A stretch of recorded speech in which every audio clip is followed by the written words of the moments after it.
A fishing boats were anchored there for a day.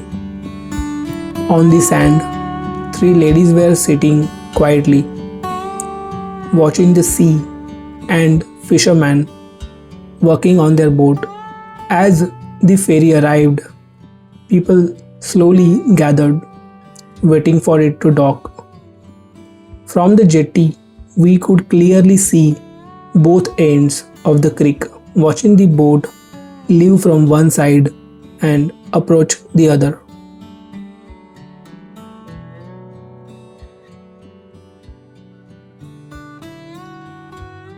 Soon after, Rohan spotted a blue cheeked beater.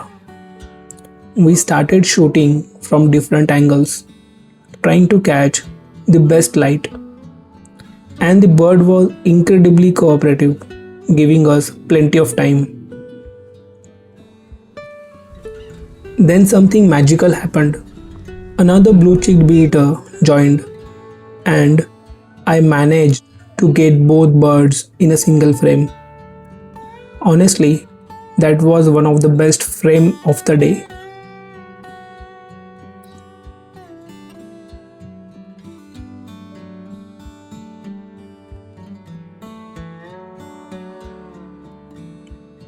As the light slowly faded, we kept moving forward, hoping for more sightings. But we didn't want to miss sunset either.